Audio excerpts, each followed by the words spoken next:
want to make your bad time sweet, go ahead and head over to the Sugar Shack collection. Link down below in the description box where you can get a discount on your purchase.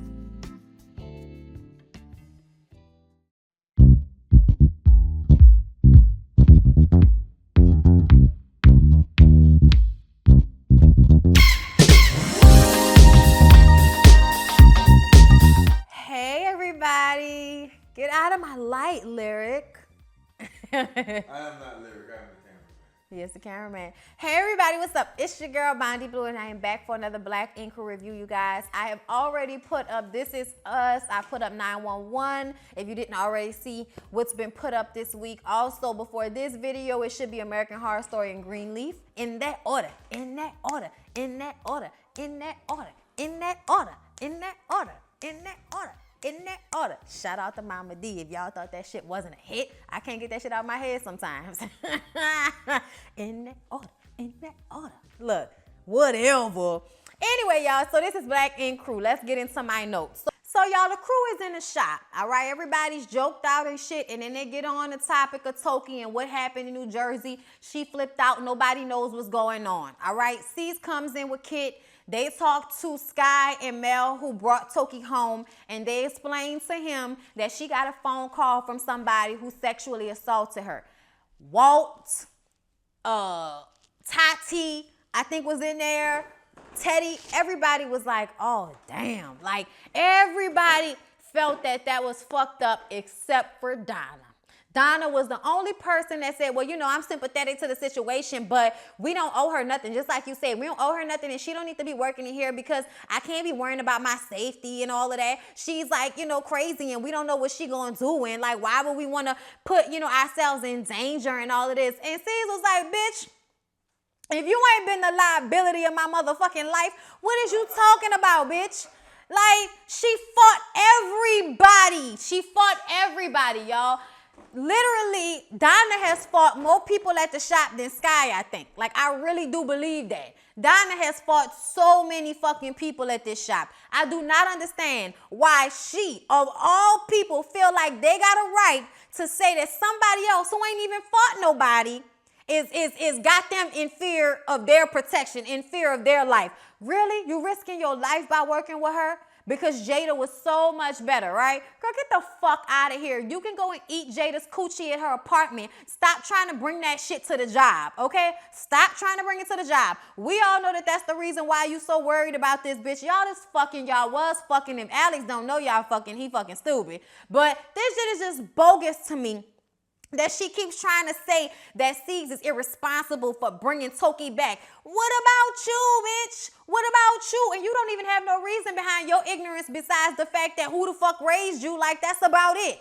That's about it. Who raised Donna? We don't know. Fucking wolves. Anyway, Des comes to the hotel that Sky is staying in, because we ain't about to believe for one fucking second that that was her apartment with that bolt lock on the door. But anyway, or whatever the fuck that lock is called. Anyway. He's supposed to be at boot camp. Remember, he was supposed to be going into the military. A lot of y'all was saying that that's not how that shit's supposed to go. Well, I guess y'all was right. He says that they tested him and said that he has some type of skin condition and he can't wear the gear, so he can't be in the army. And Sky is happy because this means that next year he's gonna try to get into college. He's living with some of his friends and everything is okay, and she's happy because she wanted him to go to college. She wants him to be a doctor or a lawyer or something. And I'm like, see, it don't matter how, you know what I'm saying, like how out of pocket you are as a person. You never want your kid to be a drug dealer or a stripper. Okay? Like, you just never want that for your kid. You're always like, be a doctor, be a lawyer, be something that you know you can actually afford to pay your student loans off with. All right? The rest of us just want Sky to talk to Genesis. Okay? We know that it's her oldest son. And he ain't paid her no never mind. He don't want to talk to her. He ain't feeling her. It has not been cool. And Sky has gotten to the point where she is tired of having these conversations with him when they end in them almost fighting each other or ending in him just sitting there not saying anything angrily. So if he not going to come correct, don't come at all. That's how she feels. Now, look. I feel two ways about this. In one breath, I totally understand how she feels because I imagine that must be emotionally so tough for her to want him to love her, to love him, and to know that she did something that caused this guilt And now she's done something that's irreparable, but she wants him to get over it. And I just kind of feel like that's so fucking easy for you to say. That's so easy for you to say. Like, even though your mom had issues, it didn't seem that she like abandoned you in the way that you abandon your kids. So to put those types of restraints on him, I just thought it was kind of like, damn, that seemed kind of tough. But at the same time, I understand how she feel. He should come to her when he's ready and no sooner, because it don't need to be all of that violence. It doesn't need to be all of that arguing. It doesn't need to be all of that negative energy. So I'm here for you, bitch. I was here for you in this moment. Dad says that he really needs his mom and his brother to be on the same page because he is going through something himself. Something happened and he needs their support. So Toki is doing body paint at her house, and a girl comes in and gets this really, really nice, like, female Buddha. That's kind of how it looked. And it had like the lotus flower. It was very pretty what she did, and it was much better than that shit that she did the first time. And I imagine that's because it's paint, it needs to dry. If you don't do it in the right amount of time, it's just not gonna look the way it does when you have the appropriate amount of time. Now, this is something that people do at like art galleries and shit all the time. I don't understand anybody doing like a full back body painting just cause. Like, it was beautiful though. I would have been walking around with the, whatever the shirt I could find with nothing on the back. I'm looking for that shirt so I could wear that shit out in public because it was very pretty. But she talked in the confessional about how she thought she had dealt with this sexual abuse, but him calling made her realize that she really hadn't dealt with it at all. She's still having a hard time. She is not over it, and she's tired of acting like she's okay. Now, she knows she probably done alienated everybody at the shop. They don't know her. She don't know them, and she just flipped the fuck out on everybody. But what she was going through was real. And y'all, I didn't believe it last episode because, like I said, I didn't see any tears. It was so sporadic. I didn't know what the fuck was going on. I wasn't necessarily sure if I believed it. This episode, she reeled me in, and I believed what she was saying. And I'm going to tell y'all when I believed what she was saying. Not right now. We're going to get to that. So, Bay's mom is annoying as fuck, okay? Like, I know last episode we thought she was racist because of the way that she kind of reacted to Rob being black, kind of holding the baby like she was scared he was going to do something to the baby. It's like, he's the fucking daddy. Like, if he was going to do something to the baby, he could have did it before you got here, old lady. But whatever, okay? This episode, I'm feeling like that's not necessarily the case. I apologize, Bay's mama. Bay's mama does not seem racist like a lot of us thought. Really? She's probably a tad bit prejudiced, and like a lot of old ladies that come from old world traditional styles, they expect respect from the people that are younger than them, okay? So fine. So they in the house, and she's in there cooking, traditional Korean food, and then she starts to throw out his corn dogs, starts to throw out his Funyuns because that's not healthy food. And he flips out. He's like, what is wrong with you? Don't throw away my food. So he grabs the Funyuns out the garbage can, and I'm like, see, we can eat this for dinner, lady, but that's my snack food. Don't do that. Like that, then they can't even really speak the same language, so they just kind of going back and forth. Meanwhile, Bay is in the room with the baby, completely oblivious to what the fuck is going on, so we think. I feel like that apartment looked like them walls is thin enough that you heard everything that was going on, but you was going to go ahead and try to let that argument happen without you interjecting. So he sits down to watch TV. And I guess she was upset because he wasn't paying her no attention with that food she was cooking. So she starts to put up a line. Yes, y'all, a drying line. Okay, y'all know how back in the day when people didn't have dryers, they would put a line up and pin the clothes to the line. Yes, this is what they did, if you didn't know. And she puts the line right in front of the damn television, and he's like, excuse me, excuse me, excuse me. And she keeps ignoring him. So he throws this pillow he was holding down on the ground.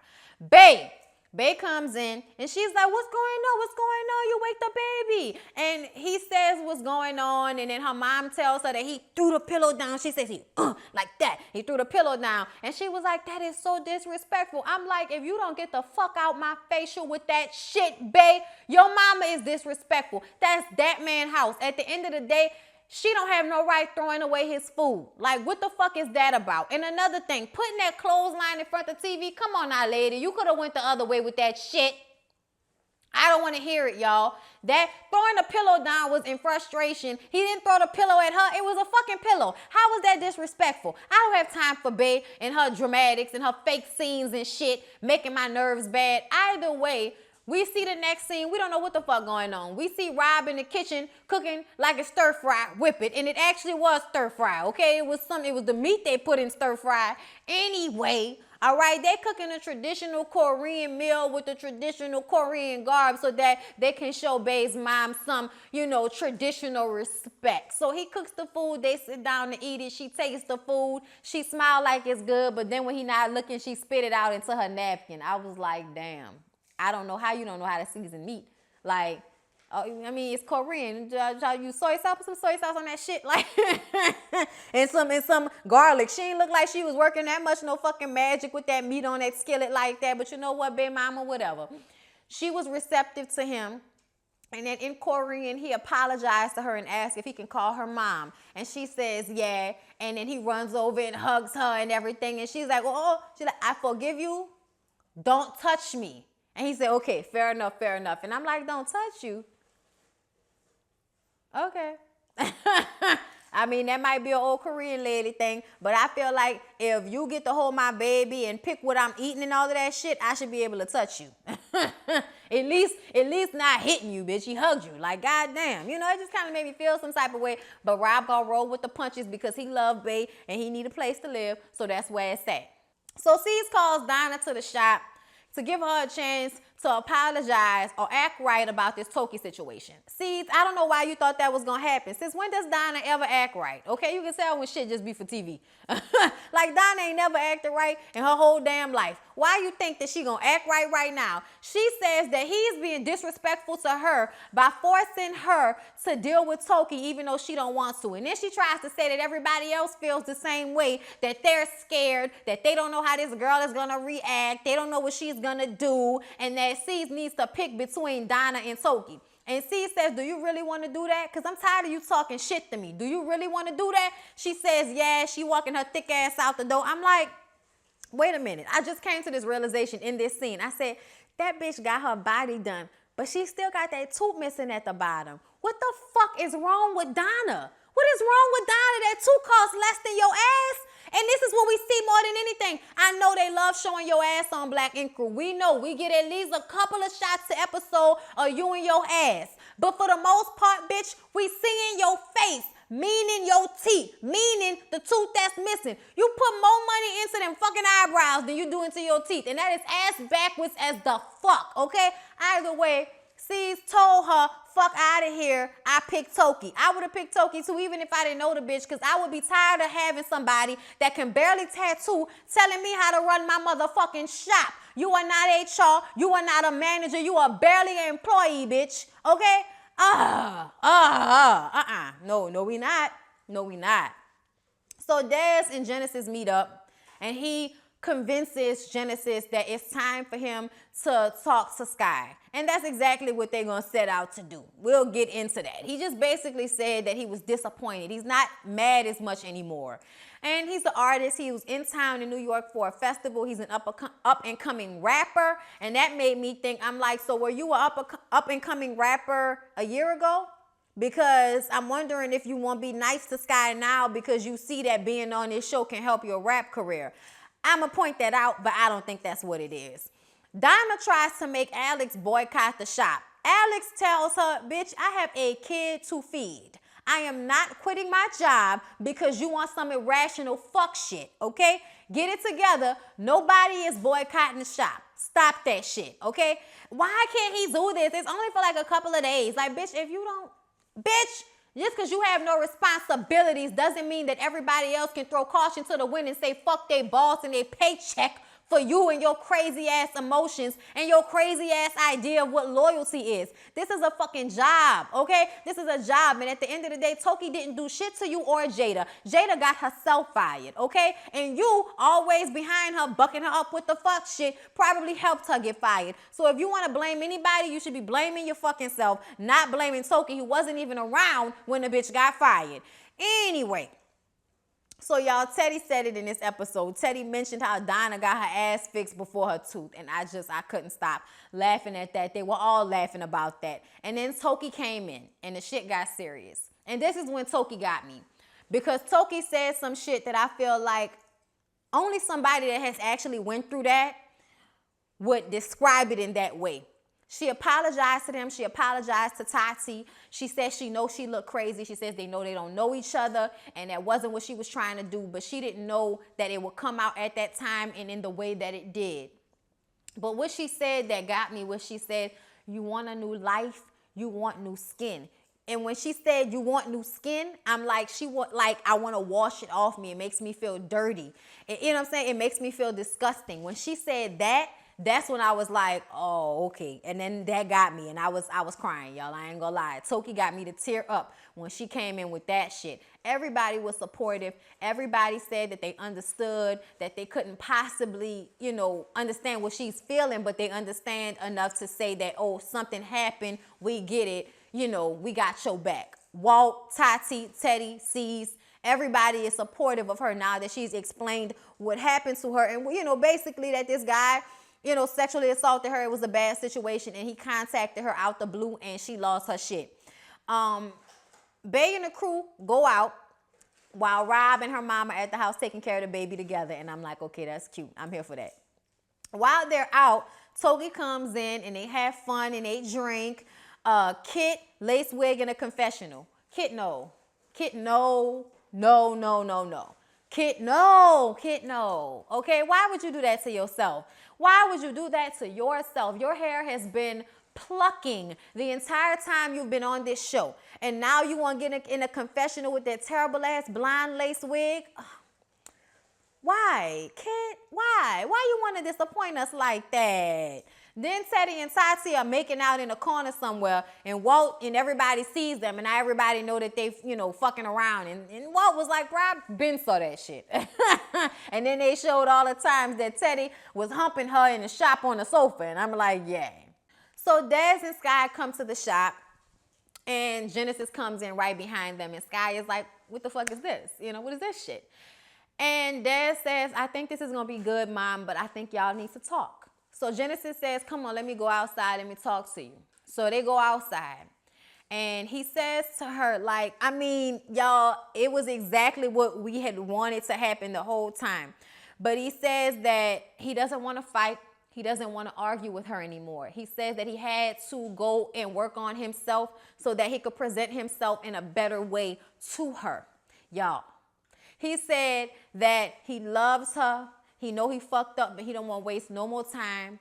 And he knows that's his mama, and he loves her. And y'all, the whole time, Sky is just breaking down, crying. I mean, Viola Davis snot, just, you know what I'm saying? Like that, y'all. I mean, and then they showed her in the confessional. It made me really, I was like, oh, bitch. She got me again. I ain't gonna lie. Y'all can say what y'all want to. But this scene, this episode right here, that bitch got me right in my heart with that shit. I was so happy for her. I was so happy for her when they were hugging. And she was like, my big baby. You know what I'm saying? My big baby boy. Like, being able to be affectionate and be loving towards him without worrying about him trying to stab her. Like, y'all. That was so beautiful, and I was so here for it. It was a good episode. Besides Donna and her bottom tooth pissing us off, it was a good episode. So I hope y'all enjoyed the review. Please don't forget to like, comment, and subscribe to my channel if you have not already. The link is down below in the description box. Before I let y'all go, I hope y'all didn't click off, but I know most of y'all probably have already clicked off the video. If you have not, I wanted to send some special shout outs. Babe, can you reach me my glasses, please? Okay, so special shouts out to Elizabeth Wilson. Shout out to Elizabeth Wilson. Shout out to Nana Mensa. Thank y'all so very much for contributing to my PayPal accounts. Thank you, Sabrina Valenzuela. Thank you, Karen Harmon. Thank you.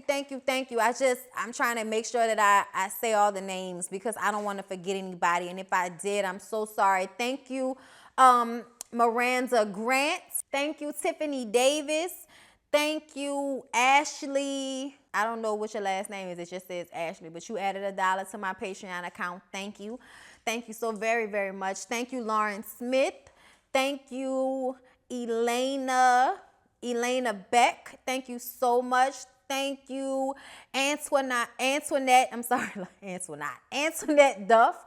Oh, and special thanks to Kelsey Mural. Y'all know Kelsey's one of my Patreons. I was so bucked up. One of the twins, Kendra and Kelsey, the Glam twins. If y'all follow them, I love them. They follow me, I love them. I appreciate them so much. They always sending me shots out and trying to help my little struggling channel. I appreciate y'all all. Andrea Dyer, Aziza Uzman, Crystal Williams. I think that's it. I think that's everybody. And the other people I already spoke about in the previous video. I think that's everybody. I want to make sure, because I really don't want to accidentally leave anybody out, you guys, because I really appreciated this so much, and I want y'all to know that. Oh, and Caroline Highsmith. I think I might have said her last time, but just want to make sure that I said it. So thank you so much to everybody that contributed to my Patreon and to my PayPal. The links are down below in the description box. If anybody who has not already feels the need to, thank y'all so much for supporting me. I can't even express to y'all how much I appreciate it, how much I still can't believe. Like, every time I get up here, I do this, I watch the comments, see the views. Even when it's tough for me sometimes, I still can't believe how many people are so receptive to me, how many people love my channel, appreciate my honesty, appreciate what I bring forth here on YouTube and on social media, and I appreciate that so much. I love y'all. I'm sorry I'm going on and on, but I just wanted to say thank you. Thank you, thank you, thank you. So, everybody have a good weekend. I love y'all. See y'all in the next one.